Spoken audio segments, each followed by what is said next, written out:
The homeless issue is tied to housing. It's not at all. The people that you see on the street are chronically homeless, but it has nothing to do with the price of the house because this guy can't even take care of himself to get off the street. Today we're joined by Scott Theeringer, founder and CEO of M&A DevCo and a Texas-based real estate developer and private equity investor. Scott breaks down why North Texas is seeing strong demographic and economic tailwinds, how land entitlement and infrastructure constraints are shaping supply, and why Texas remains a long-term growth story. Texas Triangle is Dallas, Austin, Houston, San Antonio. Yep, we have a private equity fund, which is called the Texas Triangle Land Fund. Yeah. And that's specifically to meet the demand of housing in Texas.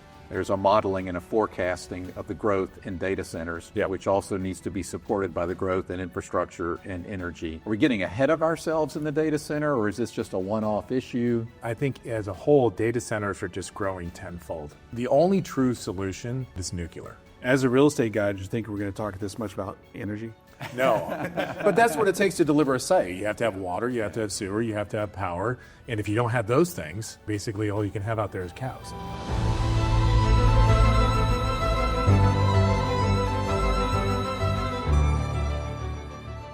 Yeah, Scott, welcome to Thank you. Back to Old Parkland. Yeah, welcome. Thank you very much. Delighted to have you on the deal table. Thanks for sharing your time with us. Absolutely. I'm the son of a real estate developer who didn't go into real estate development. After stepping on nails for 7 years, getting paid $2.25 an hour by my dad, I decided that I had a different path. Yeah. But I learned a lot watching him develop real estate in West Tennessee. I think about sitting in the seat of being a real estate developer. You talked about the Texas Triangle, and I was looking at stats you published on your website. And the Texas Triangle is Dallas, Austin, Houston, San Antonio. Yep. And that is the fifth strongest U.S. economy, 66% of the Texas population. 3/4 of Texas's GDP, 7 of Texas's largest universities, 53 Fortune 500 companies. Based on some of our previous guests over the last few months, it sounds like with the Texas Stock Exchange and the new laws in Texas that are more favorable than Delaware, that's only going to grow. Yeah. You forecast significant population growth to continue here. How do you take advantage of that as a real estate developer? Where are the opportunities? Yeah, for us, what we focus on is residential housing. So whether that's single family homes or multifamily, we have a private equity fund, which is called the Texas Triangle Land Fund. Yeah. And that's specifically to meet the demand of housing in Texas. One of the stats that I always love to tell people is we have the stickiest population out of all 50 states. 87% of people that are born here stay here. So that is an organic population growth that you don't get in places like California, where I'm from, where most of the people leave the state if they can, or if they're smart. We also have 1,200 people a day moving to North Texas. So our average subdivision size is 300 houses. So that's 3 subdivisions per day, 365 days a year, and that's just North Texas. So the organic growth that we get is amazing. And then we have everybody moving in, we now have more, Fortune 500 companies located here than anywhere else in the U.S. And so all that growth is feeding the Texas Triangle, which is why we believe it's another 20-year play. Help me, as someone who moved here in 2019, understand what's happening in the housing market. Prices have gone up dramatically across the country, certainly in North Texas is no exception. Is inventory catching up? Where are we in this cycle? In the cycle, yeah, great question. With what happened during the pandemic, obviously interest rates basically went to zero. Everybody ran out and tried to buy a house because we couldn't do any other things but paint our houses and fix up our kitchens and do stuff because we were all sitting at home bored. So that caused that ate up all of the inventory. And when the pandemic hit, publicly traded home builders are always focused on quarter by quarter. So they automatically went in and canceled all their purchase contracts because they didn't want to buy any more lots from guys like me. So they canceled everything, and then suddenly interest rates go to zero and all their inventory sells out. Now they're in panic mode. So now they're calling guys like me saying, I will buy everything that you have. So our business absolutely boomed for about a 2-year period until it started to catch up. It started to level off a little bit. The problem that we have is that you can't just go out and snap your fingers and create a subdivision. There's a year or two of entitlement process that you have to go through with the city. Then you actually have to physically build the subdivision, which can take 6, 9, 12 months. So it's a 2 to 3 year timeline just to be able to put inventory in the ground, and then you have to put a house on top of it. So when things pull back and ebb and flow as the market does, it'll suck up inventory, but then demand kicks in, There's no inventory, prices go through the roof. And it's a longer cycle, it's a longer strategy timeline for guys like me, because we're building for 26, 27, 28, those build seasons. And so it can cause prices to go up because there's a limited supply of dirt. Do you focus, because you said single family and multifamily, most investors I know or shops I know, they either or, not both. Yeah. Or they usually do this and they graduate to that. So is it important for you to stay in both? And if so, why? Well, because we think of ourselves as dirt guys. We're out searching for a 50 to 100 acre, maybe 200 acre tract of land that's been owned by a family in Texas for the last 70 or 80 years, and now they're looking to liquidate. So we'll go into that market, and it may be that the best and highest use of 10 of that acres is to put multifamily on it because it's near a major thoroughfare, it's near a highway, there's some commercial uses nearby. So we'll phase that subdivision in with multifamily on the front end, townhouses in the next phase, and then we move towards single family or larger lots in the back end of the property as you kind of move up the economic cycle of a subdivision. So that allows us to kind of be flexible. For us, it's the same process. Get a piece of land, tie it up, do all the engineering on it, submit it to the city, get approval, and then we have something we can build. Would we do residential lots? We sell those to all the national public home builders. If we have a multifamily project, we go to large firms like JPI or Crow Holdings or any of the large multifamily holders and say, hey, we have a product. Would you be interested in buying it? It sounds something similar to I've heard many years ago, which was a good investor will know exactly what they want to do with a contract or a property or a deal. A great investor can figure out afterwards. Yeah. I have not heard that. That probably freaks you out from the M&A world. But Yes. in the real estate world, but like you said, if you're thinking in terms of a dirt guy, if I can get this square meter of dirt, and then what's the best, highest use of that? Yeah. That's the way to go versus having a preconceived notion on it. Well, you go into, the cities always do future land use overlays. So they decide, I want industrial over here, we want residential over here, this is going to be our retail sector. So you have to kind of be within the guidelines of what the city wants, because ultimately you have to get city council's approval. So if places like the city of Dallas really want to see a growth in one particular area, they'll focus and do initiatives and create land use overlays and special districts, which will enhance the zoning so guys like me can come in and go, you know what, I could do this on that piece of property and we get growth in that area. If the city doesn't want it, you're never going to get it past zoning, you're never going to get it approved by council, and so the project just won't happen. Where guys, to what you were saying, that are really creative is when you put a piece of property in a contract because you have one use, and then you find out, oh, we can't do that. Now what do we do? Do you throw the baby out with the bathwater and just walk away from all the sunk costs you have in the project, or do you try to figure something else out? And that's where the creativity comes in, figuring out whatever you can do. And you might have to go 2 or 3 rounds with the city before you finally get something approved that you can actually build. Texas is considered a very business-friendly state. I suspect that's part of the reason that you're here in the Texaflex. And as someone that's a somewhat recent transplant, I read about complaints about the city of Dallas and the challenge in getting permits issued. How much of your choices are driven by local politics? Well, I think that there are certain markets that we just stay out of. Austin is one of them, just because it is so arduous to get stuff done there. Cities like Dallas, I think they all have great intentions. I'm not going to say anything bad about the council people because I have projects that are going to go in front of the council. Yeah. But everybody has their own initiatives and everybody has certain issues. And when you have a city like Dallas that is experiencing this massive wave and this massive growth, a lot of the constituents that are here don't want it to change. But we have a couple million people moving here and there needs to be housing. So if you want affordable housing, you have to create programs and the city has to work with you. So it's this constant tug of war between, this is what the council has to go through, is satisfying their constituents' desires and needs, but also providing housing, which means you have to redevelop areas, and you may not always make everybody in that particular neighborhood happy. My bias is I come from the single-family real estate world. That's the world I was in before the media world, and it was always bootstrap.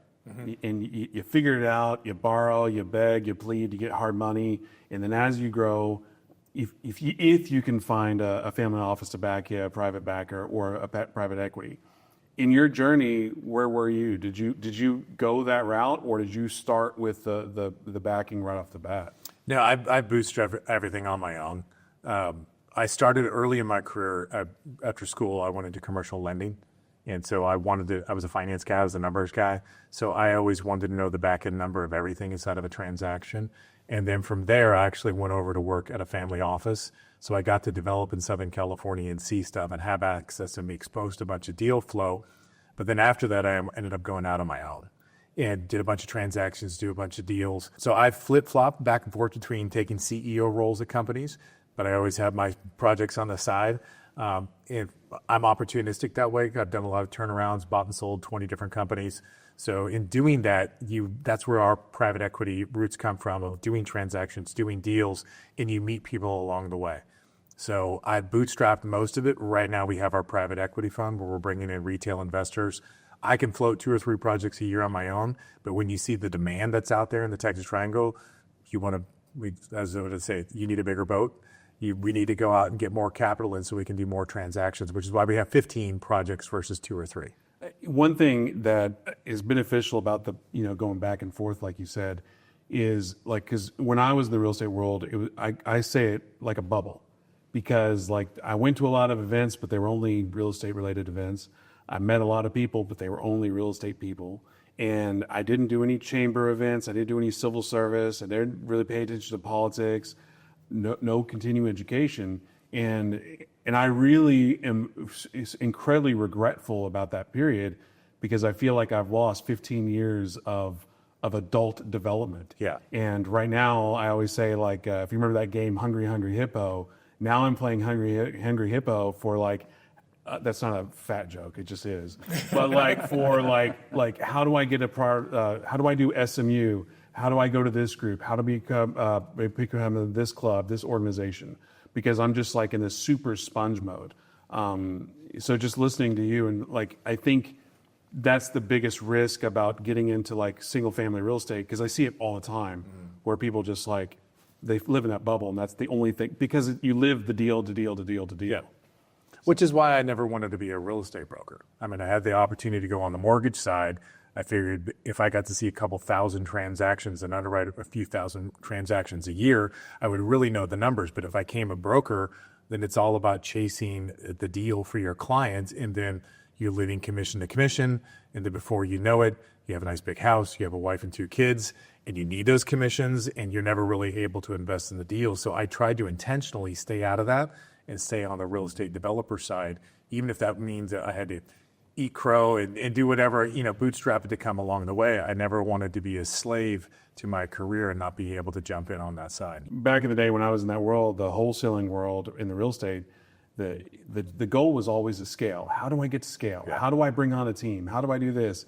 And one of the numbers that I had heard back then was, you can do it yourself and get to that $300,000 to $500,000 a year of money, but then when you build a team and you scale, if you're not careful, you're still making $300,000 a year. Yeah. In order to really build a business, you have to have the systems and a real company, which most real estate people.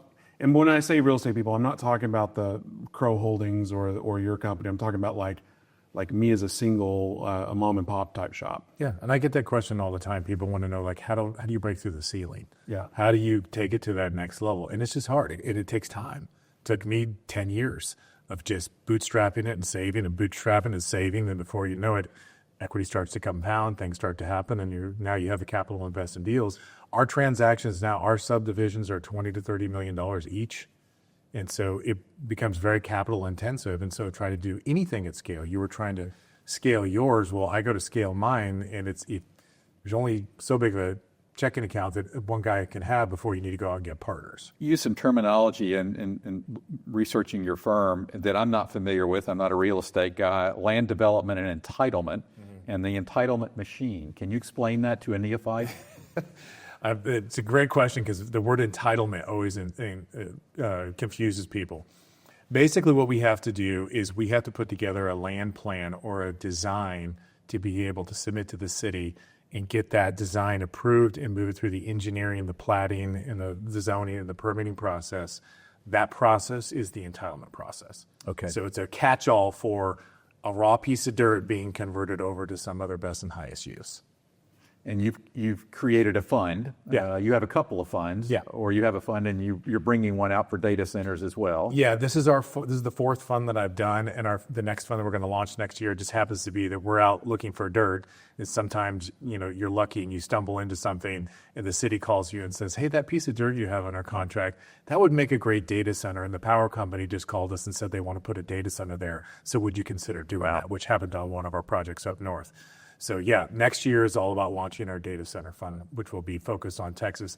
And it's maybe slightly outside of Texas, but primarily Texas because we believe in the triangle so much. A lot of issues with that, and I don't pretend to fully understand them, but clearly there's a modeling and a forecasting of the growth in data centers, which also needs to be supported by the growth in infrastructure and energy. Today, there was news on Wall Street that one of the larger developers of data centers was having challenges and stopping distributions from a fund. Are we getting ahead of ourselves in the data center, or is this just a one-off issue?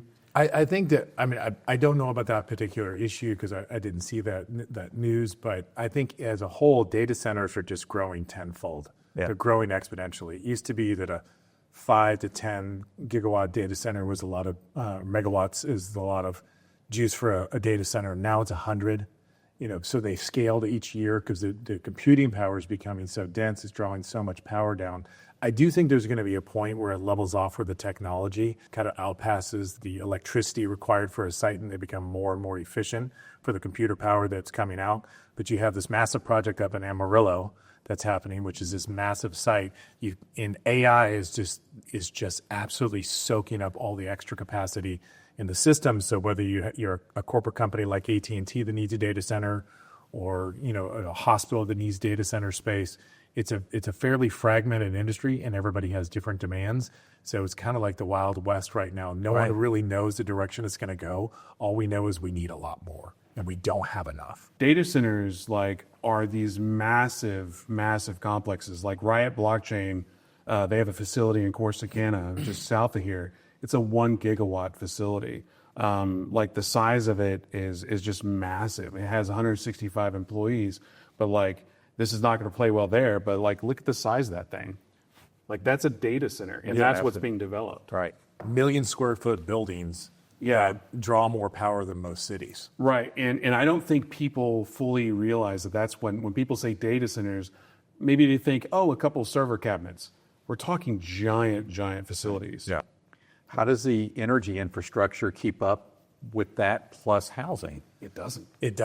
That's the problem. Yeah. Everywhere that we go, when we look out new development, usually when everybody moved here in the housing market boom like did it over the last several years, it sucked up the 20-year plan for every city. Now they have zero infrastructures. So we're having to do a lot of municipal utility districts, a lot of what they call PIDs or MUDs or TERS, different tax bonding programs to be able to pay for the infrastructure to bring it in because there's no sewer lines. We typically have water because they've ran that most about everywhere, and it's easy for them to put water towers in and wells in, but sewers all has to go back to a central place to be processed. The next thing that is becoming really difficult is power. You usually have power nearby, and when I've developed industrial sites, you always kind of in the back of your mind thought, well, we're probably going to have to bring some power in, but it was a quarter of a mile away, still costs $500,000. Now you have to bring in enough to power an entire city, and you have to bring it 5 miles. Wow. And so it gets extremely expensive, and that's where a lot of the companies where we'll be able to provide an advantage for all the different types of data center clients is that we're really good at finding the site, getting it through the entitlement process, and then bringing in the infrastructure. So we'll actually deliver powered sites that we can basically serve it up on a platter to a data company and go, here you go, you can start construction tomorrow. I have zero desire to build a billion-dollar facility and put computers and stuff in it. We just want to be on the land side because that's where our expertise is. Does that expertise also go into the wiring of the power itself? Because last time I heard it was a 2 to 4 year wait for transformers. It is.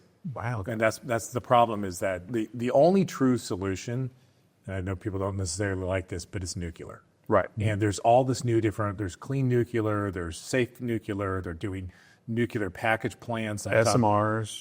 And I've talked to a group out of Africa that's developing something that basically comes in a Connex box, and it's a mini nuclear power plant. And so it doesn't have the same large scale power delivery, but you can line them up in sequence and they're clean. You just flip them off and it runs. Fortunately, Texas has a lot of natural gas, so a lot of guys are trying to think of secondary power generation with generators running off of nat gas. Elon Musk famously put a bunch of them around a facility and was running diesel off of it. And so there's all these things, because a data center needs to be powered 24 hours a day and needs to have backup power. So you start getting into these it's complicated. It's difficult to be able to figure out all the engineering behind it, and it costs millions of dollars and takes years to get there. And one thing that people don't realize about that is it's not just nuclear. It's even if you did turn on these on, you still need the coal. You still need this. You still need, because those are a 20, 50 year rollout to weed off of. Yeah. So you have to have multiple power sources. We can't put our heads in the sand and just think that, well, we can just do this off of wind or do it off of solar or do it off of coal. We have to have a blended use of everything. But the problem is that regulation is so hard to get those projects online. It could take 10, 15 years to get a power plant fired up just going through the regulation process. As a real estate guy, did you think we're going to talk this much about energy? No, but that's what it takes to deliver a site. You have to have water, you have to have sewer, you have to have power. And if you don't have those things, you can't put anything on the site. Basically, all you can have out there is cows. Yeah. I think the Musk plant you're talking about is in Memphis, Tennessee, my former hometown. And it's become a societal issue because it was placed in a lower income part of the community. And so it has become a social issue. And there's significant pushback within the community. So politically, I think it may become harder and harder to place those things. But is it fair to say that energy is really a state-by-state issue? That Texas has its own... Texas has deregulated energy to a large extent, if I understand correctly. But is it a state-by? Is California a completely unique entity relative to power versus Texas versus Arizona? PG&E out in California, they're historically known for all the blackouts and all the problems that have caused out there, and the wildfires and everything. So California has a lot of power issues, and power is extremely expensive. Most of the power grids are interconnected. Texas is the only one that's isolated on its own. Okay. So all the power gets shut down in the United States, and Texas would be fine, which is what I love about Texas. That's the good news. That's the good news. And if you think about, I was just saying this in a meeting that I had right before this, was arguably Dallas is the most important city in Texas, in my opinion. Houston's great, San Antonio, Austin's great, but Dallas is really the business hub. Texas is arguably the most important state in America. America is the most important state or country in the world. So Dallas is the linchpin of what happens around the world now. And so everything that we do here, we have to be the example of the better way to get it done. The regulations that we need to set, the way that we need to set up our schools, so everything that we need to do, because everything is mushrooming out here. And I know it all gets passed through the legislator in Austin, but a lot of amazing things happen here that can have an effect throughout the world. So that's a big tie back to the residential and housing needs, and like the homelessness, and just being able to, because like you said, 1,200 people are coming to Dallas every single day. Or was that Dallas or North Texas? That's North Texas. Okay. It's still a relevant conversation. Yeah. So when you have, because I think it said 3,500 lots, when you're building like the single family houses, is it best case in terms of what society needs or what that neighborhood needs, or what the money will provide? When we sell a subdivision, it's 40 foot wide, 50 foot wide, or 60 foot wide lots. In some are larger areas that might go up to 70, but the product is relatively agnostic. Then I go to D.R. Horton, Lennar, Meritage, all the big public builders, and they bid on our projects and buy the inventory. They may want to stick a $300,000 house on it, a $400,000 or a $500,000. They do their underwriting for the area. So every market has average price points. Like you're going to get stuff in Denton priced different than Prosper. And so one market, because of the schools, can be twice as expensive as the other market. And now a lot of that goes into the land basis and the size and cost of the home. Most of the product that we deliver is first-time buyer, first-time move-up. We're not doing houses in Highland Park. It's not what we do. We're doing volume. And I have a soft spot for homeless because a lot of people think that the homeless issue is tied to housing. It's not at all. The people that you see on the street are chronically homeless. And I was actually with Tam Parker, the state rep, down in Austin, meeting with all the city heads, talking about this not too long ago when the legislature was open. And when I found out there, first of all, I was impressed with everybody that was in the room. They were amazing. But there's a lot of laws that need to take effect that would give the cities the power to be able to do something about it. The people that you see on the street are what they call chronically homeless. So they're also 85% of them are either addicted to drugs or alcohol. So they can't take care of themselves and will most likely die in the streets, which is extremely sad, especially a man of faith. Your heart goes out to people like that. So, but it has nothing to do with the price of the house, because this guy can't even take care of himself to get off the street. The people that they have in the system, the single moms that are temporary housing, the state actually has capacity and handles that very, very well. That's not who's chronically homeless. It's the veterans, it's the ones with PTSD that have drug and alcohol issues, and these are the ones that are really in danger of us literally losing them if we don't do something about it. So I'm working on different initiatives with the state to try to help that out. That also comes back to sort of local politics as well. Yeah.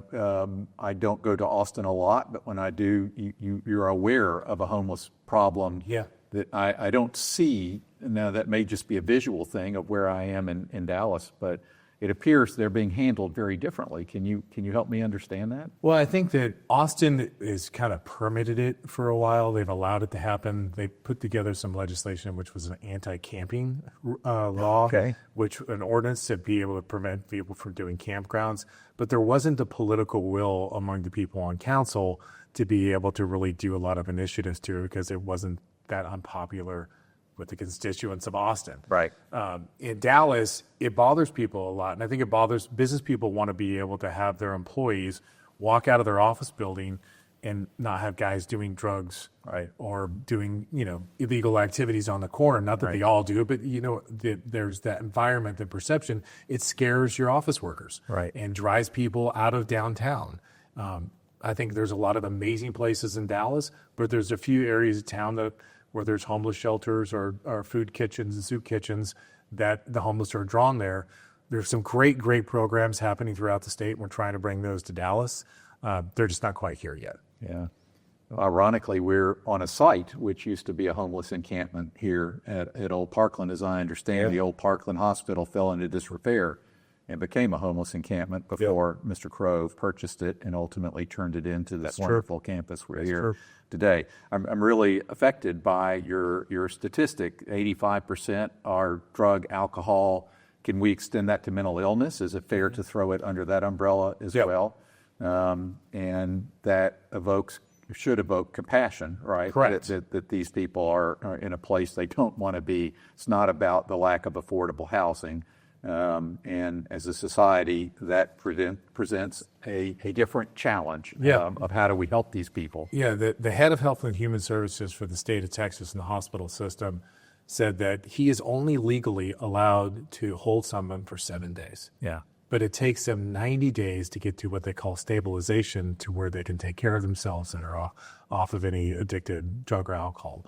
So if it takes 7 days, if you only have 7 days to hold on to somebody, but it takes 90 days to get them better, how are you supposed to do that? And that's some of the legislative gaps I'm talking about. We need to give the people that are trained to do this, professionals, the people at the state hospitals that are at the municipal level, we need to empower them and give them the laws to allow them to pull these people off the street in an ethical and caring and loving manner, and help them get the services that they need to get them to where they can be stabilized and start to move through the process of getting out on their own, which can take another year. Yeah, I'm so glad that you are thinking about that from an empathetic and compassionate place. I hope more people will embrace that as well, as opposed to seeing them as a problem, to see that as human beings. There's humans out there. Deserve compassion and need help and assistance. Well, I think in the real estate space, there's probably, it's too often to think in terms of curb appeal, and it's like, oh, there's a homeless person, it's affecting my curb appeal. Sure. And I think that is a compliment to you to actually get past that, the financial impact, and really lean in on that human impact. Yeah. One thing I'd like to dig into is like when cities, municipalities mandate certain real estate guidelines. And one of the examples I have is how like Frisco mandated like X percentage of green space per commercial space. Yeah. And there was a lot of pushback. A lot of people didn't like it. And then all of a sudden, Chipotle, they're like, who was not happy about it, that's their number one store in the country because so many people appreciate the green space that they can eat their lunch at. Where have you seen that done right? Where have you seen that done wrong? And what's your overall opinion on that? The biggest challenge that we have with cities is it's a lot of, I don't want it in my backyard. So they say we need housing for our people, but we want $1 million homes and create these luxurious neighborhoods with gated communities. And the tough thing is that's not going to solve the housing problem. That's not what your market necessarily needs. So cities get into designing and putting these elaborate things in place to try to drive developers like myself to deliver product in that area when there's no demand for product in that area.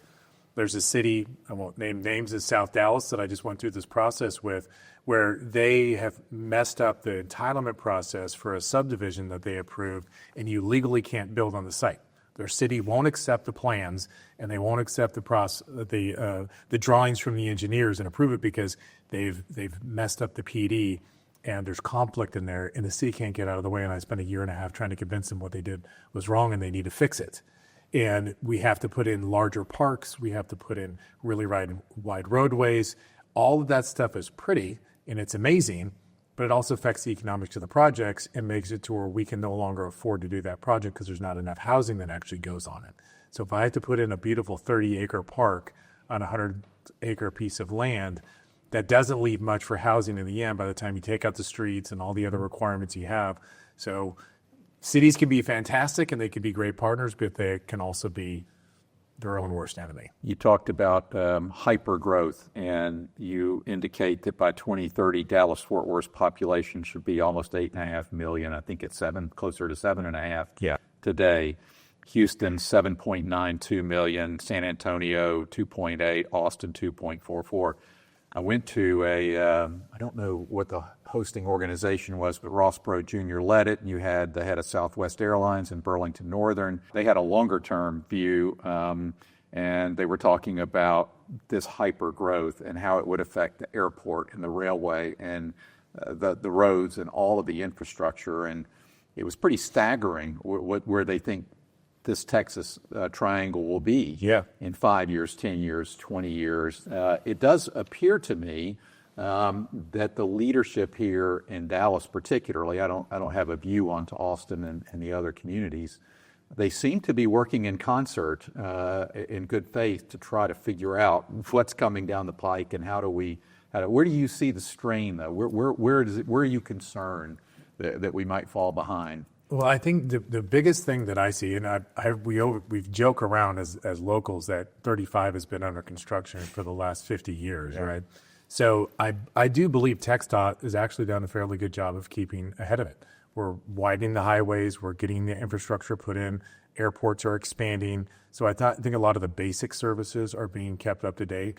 Where I really think the challenge is under the housing component. In the city of Dallas, it's extremely hard to find a site that's greater than just a couple of acres where you can put housing. I can't put a subdivision in Dallas because there's not 100 acres of raw land available that's not astronomically expensive. So that's going to cause density. And what happens with density is you need to tear down the existing infrastructure that's been here for 40, 50, 60 years to be able to put in higher density houses.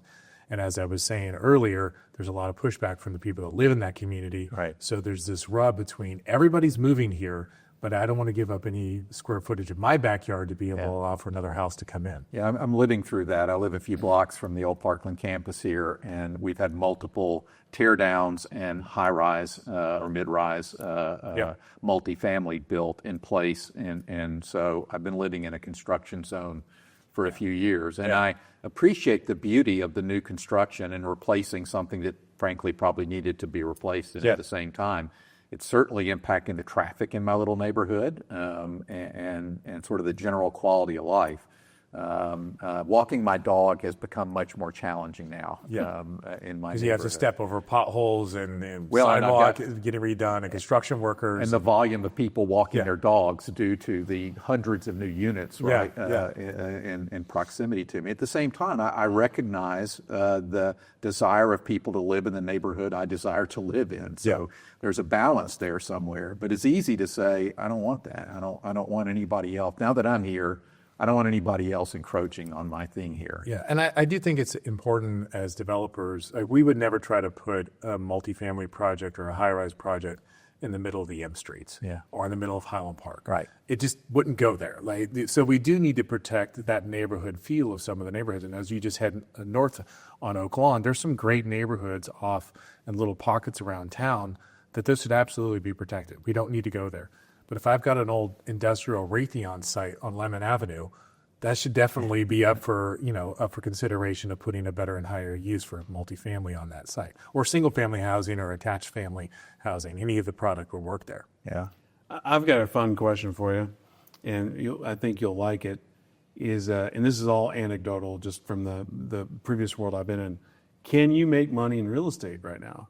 Because, and the reason I preface it or say it like that is in the late 18, 19, 2020s, you had a large number of people get into the multifamily world, driving prices astronomical. And it used to be you would buy a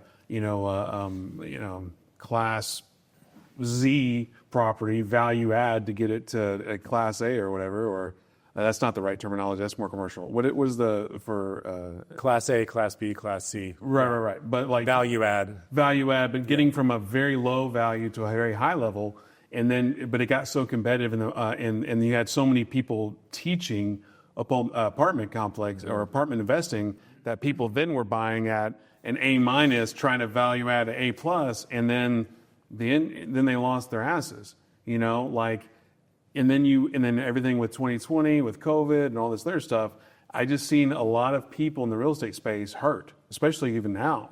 Like, I just wanted to open the door to open that dialogue, because I'm sure the answer is absolutely you can make money if you know what you're doing, but it also seems like there's a lot of people. And you can lose money if you don't. But there's a lot of people who know what they're doing that can't figure it out, though. Yeah, there's a lot of people, when you get behind and ride that wave of real estate growth, anybody can make money. Right. And so it's, can you make money in the down cycle? And for us, what that really means is discipline.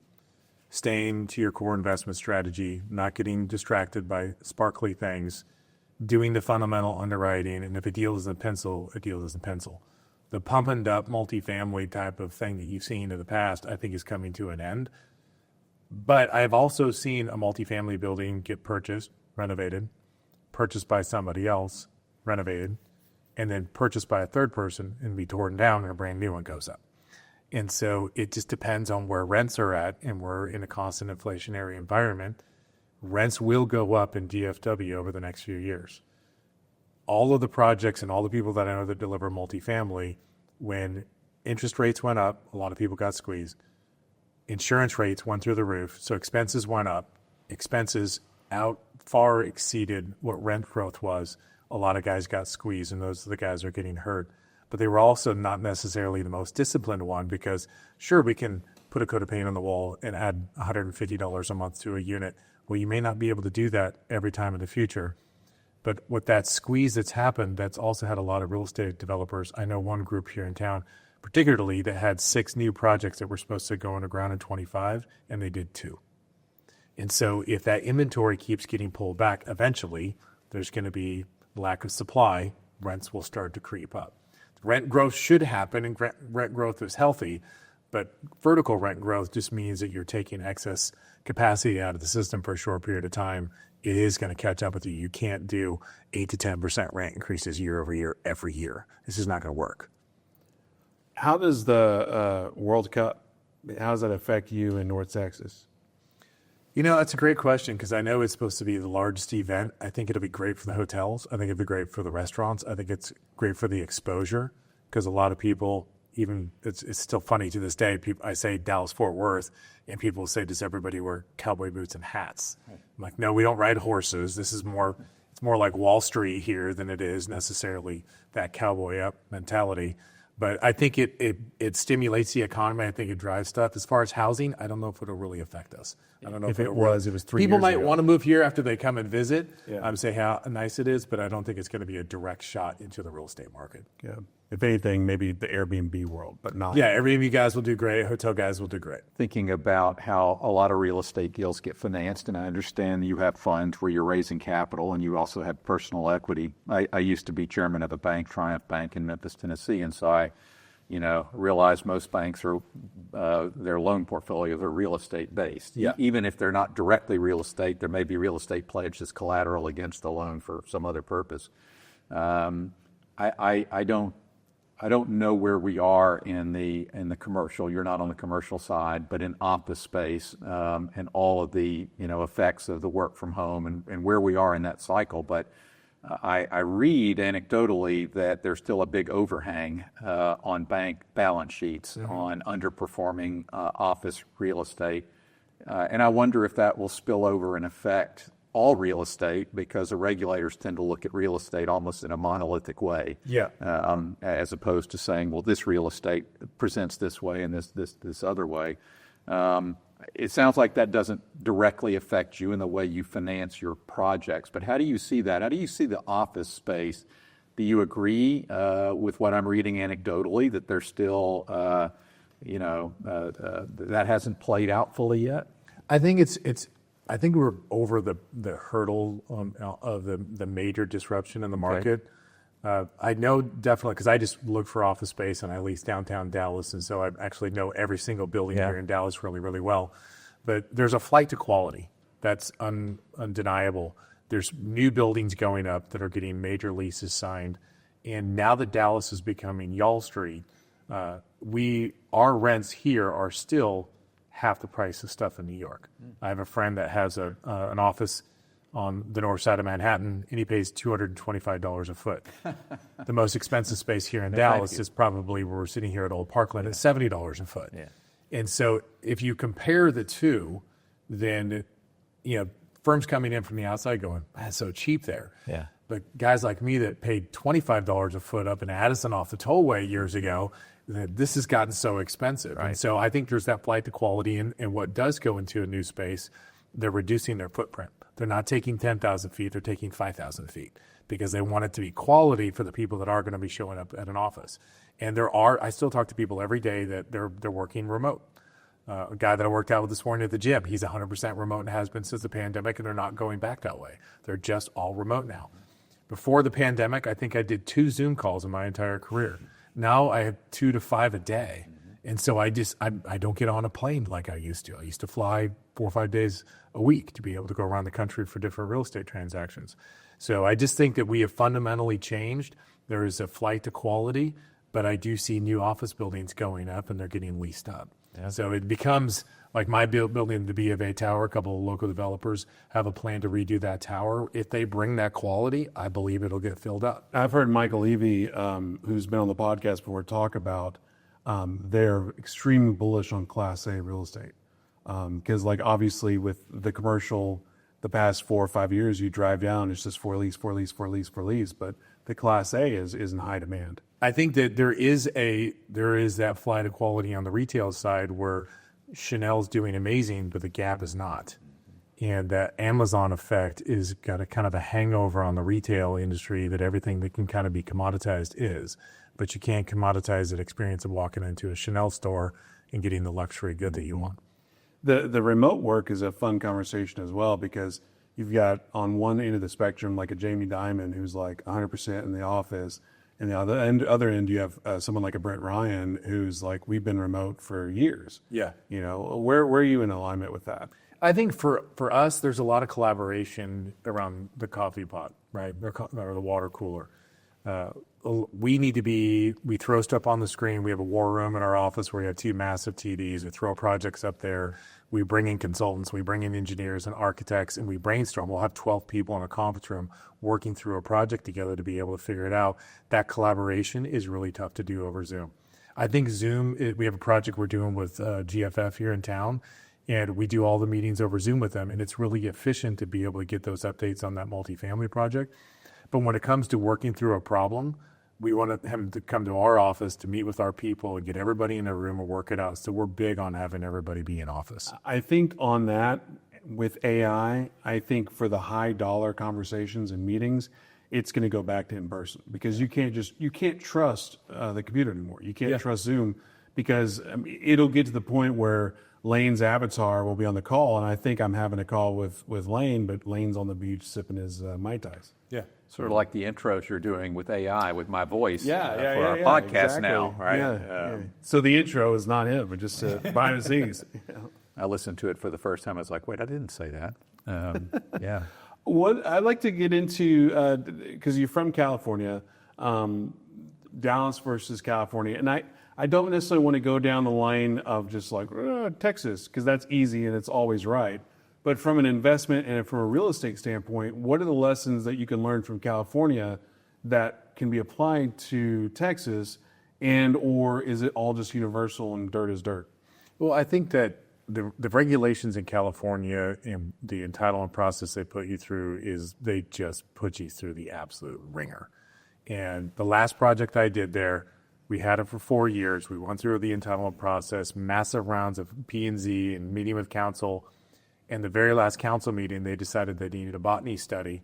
So we had to shut down the project and watch flowers grow for a year to make sure there was not an endangered flower on this site. This is a 7-acre project where we're going to put a gas station, a couple fast food restaurants, and a retail building. This was not a protective reserve. It was in the middle of the city. And so stuff like that, how do you forecast a 5-year hold on a deal when you think that you're going to be in and out of the entitlement process in 2 years? That's the stuff that I'm worried comes to Texas. That there should be regulations. There has to be guidelines. We need to have zoning. We need to have, we need to protect a certain flow and ebb of a city. But you can get the requirements so stringent that, for example, in our projects out there, we would always there's a line on them for lawsuits, because you knew as soon as you broke ground, you were going to get sued. So to be that litigious to where I had the Sierra Club send me a cease and desist order because I wanted to do a subdivision. So that's the kind of regulation that, if we're not careful, can come here. In the last 10 years or last 20 years, we've seen so much regulation, clean energy that. But now that you have the rise of China, the rise of Russia, the global power of the United States lowering, them raising, a lot of that regulation maybe it's still in the books, but it's kind of ignored. So as there's more global competition, do you think some of that trickles down where it's like, you know what, this is stupid, let's get it off the books, because the only way we can be competitive on the global scale is if we can churn and burn and get these things done? Yeah, I think if you have people from Texas leading the charge, absolutely, that will happen. If you have people from California leading the charge, it'll never happen in a million years. So I do think that we have to think differently now, because there are other superpowers now out there that are arguably larger or more powerful than we can be. I don't think anybody beats our military, but China has definitely been doing things with rare earth minerals and going to Brazil and going to Africa and going all the places. And while we're sitting here at home arguing with ourselves or what we should do, they're expanding their footprint. And then we get put into a position. Unfortunately, the current administration looks like they're making an effort to change some of that stuff and do rare earth minerals, because we are becoming so technology driven, so battery pack, software oriented with the processors and the CPUs and everything, that if we don't protect ourselves, which is what I liked about the CHIP Act, is it allowed us to be self-sufficient. And a lot of Samsung came here. We've got a couple plants here with TI. And so some amazing thing happens here, specifically in Texas, which was great. But if we don't safeguard for that, we don't protect ourselves, ultimately something negative is going to happen. We're talking about the global power. I just did a quick look. China is building 28 to 33 new nuclear plants. USA is only building 2. And this kind of goes back to Surprised that. we're building 2. Right. But if they're building 30 and we're building 2, that Right. just kind of highlights, if we're not careful, we'll be overtaken very quickly. Yeah, we have this cognitive block about how dangerous we think nuclear power is or was, but that was based off of 1950 technology that was built in the 70s. I think things have changed a little bit, that we could probably manage it a little bit better now. So there's just, I think one thing that might actually help it is that the tech industry is behind it, And so you have that money and that tech wanting it. They're firing up nuclear power plants that have been offline just to do data center sites. And so you have that money behind it. So there could be a lot more, and that might help open up the regulations on it to get it to prove faster. One of the things I learned a week ago was no nuclear power plant has ever lost money once it's been turned on. Like it's just a money pit while it's being developed and being turned on. But once it's on, none of them have ever lost money. And that's just like, huge. But also Fukushima, nobody died they died from the earthquake, but nothing from the nuclear. Yeah. And I believe there were multiple being in development at that time, but once that happened, those got squashed. Yeah. And I think that it scares everybody. Yeah. Everybody's worried, it's a nuclear bomb that's going to go off, and that's not actually what happens. My son is really into nuclear energy and wants to be a nuclear physicist, so I hear this at home all the time. There's all these different types of matter now that they can do and different types of energy that they can produce in nuclear power. So there's some amazing technology happening around it. Well, if you're into that world and you want to get it from an investment side, I know a guy. Fantastic. I want that guy's number. Okay. So how long have you lived in Texas? I've been here since 99. Since 99. Well, came out in 99. So I'm an OG California transplant. So I grew up watching the Cowboys. Was my favorite team. Dallas Cowboy cheerleaders. Was a fan of the TV show. Like, just absolutely loved everything about Dallas, and came out here to visit some friends of mine and their family for Christmas. And first time I was here, 60 days later, I moved. Oh, wow. And I've been here ever since and love it. I've gone back and forth between here and California for projects and for business. But what I say about Texas, it's faith, family, and football. Yeah. And so I just love that culture. Most important thing in my life is my family. Yeah. That's why it drives me to get out of bed every day. And I just love meeting other business guys that operate and think the same way. And we can be open about our faith. We can be open about our values and what we think. California, you can't. California, you got to kind of hide because, if you're going to get blackballed or you're going to have something negativity thrown at you, and it's not a way to live. So it's a great environment for you and your family. You have children? Yeah, I have two boys. Grew up here in the Park Cities area. My youngest just is a freshman at SMU. Okay. So we're local guys and been here forever. I've volunteered at the PTA stuff and all the Park City schools and done the whole thing. It's an absolutely awesome place to live. It is. Well, we have an SMU connection, Ryan's in the executive MBA program. I'm a lecturer in the executive MBA program. Fantastic. And what a great community SMU is. It is. Yeah. My football tickets are more valuable now than they were when I arrived here. Slightly. Slightly. Yeah. They've done good for themselves. They've done really well for themselves. So you said your daughter's a freshman at SMU? Son. Oh, son. My youngest is a freshman at SMU. And what does he want? He's studying the nuclear? Yeah, he said he wanted to go to real estate and finance and come work with Dad. Since then, he really got into physics and wants to be a nuclear physicist. This last week when I talked to him, he was getting into politics. I thought it might be political science. So like every freshman. He's evolving. Yeah, he's evolving. And I'm not pressuring him. I want him to make up his own mind as long as he's getting passing grades. I'm like, but you have your first year to figure it out. By the end of your freshman year, you need to pick a path and go with it. So we'll see where he lands. My father was a Holiday Inn franchisee, and a high school classmate of his, Kemmons Wilson, founded Holiday Inns, and my dad was a home builder. And Mr. Wilson went out to his friends that were home builders and said, "Have I got a great, deal for you?" And he pledged my mother's wedding ring and the cash value of his $10,000 life insurance policy to borrow money to build a Holiday Inn at Tupelo, Mississippi, and off he went. And he told me when I was a senior in high school, "Son, you go to college. I'll pay for a state school within this radius of Memphis, and you go study whatever you want because it doesn't matter. You won't really learn anything important, and you can go to work in the family business when you graduate." So I went to college, and I found that I really liked philosophy and psychology, and that interested me more than finance and numbers. And my senior year, I think around Thanksgiving, my dad called me and he said, "I've got great news. I've sold the Holiday Inns. I've retired." So I graduated with a philosophy and psychology degree. Yeah, and I waited tables for a year, right? Yeah. That's what you do when you have an undergraduate degree in philosophy and psychology. That's probably a very interesting waiter, but very deep thinking waiter. Yeah, and I stumbled backwards into financial services, but sometimes your plans change. Yeah, absolutely. And I feel very fortunate with what did transpire. And actually, I think if I'd worked with my dad, it might have made both of us terribly miserable. But I learned a lot of great things from him as an entrepreneur. Somebody who was willing to risk everything he had for an idea and work hard to make it happen. Sitting at we had a rule that we had meals together. We had breakfast together and we had dinner together, and it wasn't optional. Right? It wasn't like I could go. Never no cell phones, of course. Not like I could go hide in the house. We had dinner and we had conversation, and I think that's a lost art these days. Yeah.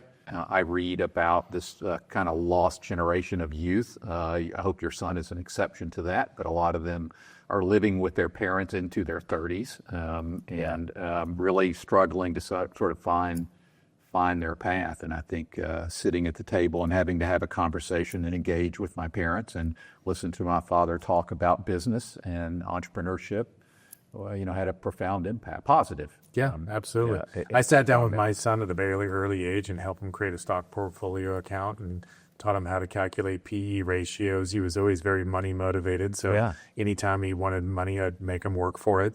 Anytime that he wanted to, he's like, I want to buy some stock. I'm like, great, you need to earn some money. Let's get you some stock. Which stock do you want to buy? Why do you want to buy that stock? Right. And I showed him how to download earning reports and go through everything at 12 years old. And he just got into it and he loved it and he thought it was a lot of fun. I always tried to convey in them personal responsibility, whether with their daily behavior and how they conduct with people in the outside world. I'm very, very fortunate that my youngest son is just really, he goes to church on the SNU campus. He's really just developed his own faith strong, and he's got his own self-identity, and he's doing fantastic. And that's what you hope for as a father, is that they can just kind of get out of the house and go out on their own and hold their own. Well, it's great that he has a father that's willing to engage him in that way. I remember when I decided I wasn't going to wait tables for the rest of my life, I ended up going to work for a Wall Street brokerage firm, and they sent me to New York for training. And I discovered that training was sitting in a room at night and cold calling people out of the New York phone directory to pitch them on something, which they were never going to buy it. It was all, just getting rejected. And we were basically building calluses. So when we went back, we could do that. But when I got back to the office and I was actually having to sit there and make a living, starting at zero at the beginning of each month and selling something on commission, I called my dad, right, for my first, who else are you going to call? So I called my dad and I pitched him Southwest Airlines stock. I wanted to develop a story around something that I felt really comfortable with and excited about, and I got excited about Southwest Airlines. They had a different business model, and they were growing. And Walmart was another one, which was regional and based in Arkansas, and the Sam Walton story. And so I called my dad, and I said, I think you should buy this stock. And he said, well, how will that work? And I said, well, I'll place an order at the exchange. And he said, well, who will sell it to me? And I said, well, somebody that wants to sell it. And he goes, why would anybody want to sell it? He forced me into this sort of, Socratic argument about, well, who would possibly sell me the stock that you think is so great? So, well, I think that's fantastic that you had the reps of getting the no's and having I think that's a lost art now. Yeah. With our kids just don't have to go through that. They don't have to go through the same challenges and conflicts that we did. My first job was a telemarketing job. Yeah. Doing sales. Yeah. You get it then. You have to, but we didn't have a rapid dialer. Like you had to literally dial the phone. Thank God it wasn't a rotary phone. Right. And I would have to dial the phone 100 times in an hour. Yeah. And you do that for an 8-hour shift and your fingers get really sore, but it develops a muscle of being able to go through that. So when I got into the commercial lending side, I applied the same thing. 100 phone calls in an hour is what I tried to do. And I became the highest producing broker in the office in 6 months. Not because I was more experienced and more brilliant than the other guys in the office. I just worked from 7 o'clock in the morning to 7 o'clock at night, and I worked to everybody. You got the math. I got the math, and that's what I did. It's a numbers game. We had a guy that trained us called the Cold Call Cowboy. That was his name, and he had a book that he published. The Cold Call Cowboy. Cold Call Cowboy. I remember him, coaching us up, and he said, every no gets you closer to a yes. And I was like, wow, well, how many no's exactly? And it was a pretty staggering number that you had to call to your point. I read something recently again about this sort of, challenging generation of young people that says that, 80% of young men had never asked a woman out in person. They do everything by cell phone because they don't want the rejection. They don't even call people because they don't want to deal with rejection in person. And so it's really an interesting dynamic that we're dealing with now in the age of technology where people really aren't communicating directly. And this fear of rejection seems to really be driving them. I still have no fear of, I have some fear, but very little, right? It's a muscle that you develop. I remember hearing the thing where eventually you won't hear the no's. You have to take multiple no's to get to the yes. Yeah. And what didn't dawn on me at the time when I first heard that was you literally don't hear the no's. You're in explaining it and you're talking it and it doesn't affect you. When you first start, the first no hurts really bad. Yeah. Your ego's, takes a check and you're disappointed. But after a while, you develop that muscle. And I think it's an amazing internal fortitude, strength that we developed to be able to get on the phone and dial. And I even implement that in our current company. We make 400 phone calls a day searching for property. We do thousands of emails a month. We do thousands of mailers a month because all we're doing is constantly hunting for property. Yeah. And so I have an entire team of people that I've taken that literally the same mentality from when I was a teenager, dialing for dollars and selling that you had to do and implement that on our acquisition side because it's a numbers game. Yeah. And I know that there's somebody out there that has a piece of property that's been in their family for 2 or 3 generations and dad's no longer allowed to take care of it himself. Well, there's a family in particular that I could think of in the Rockwall area where they were cotton farmers and the grandmother was a sharecropper and took care of the property and they bought the land for $50 an acre. Wow. And I was offering them $50,000 an acre. Yeah. So what we do, one of the amazing things is we create generational wealth. Yeah. We're taking a family and we're giving them 5, 10, 15, $20 million. And that does a lot to fund college funds for the grandkids and be multi-generational. So it's something that we really enjoy that we can That's do. a feel good. One thing that we were just talking about, I mean, this is a quote that everybody's heard all the time, but the whole hard times create strong men create good times, weak men create hard times. Obviously, we hear that all the time from a cultural standpoint, but when we were talking just a second ago, I've never thought about it in terms of the work culture as well. Because like what you're just saying is, people are afraid of no. But if you're a strong, man or person, back to this quote, it's like the no is just rolls off your back. Yeah.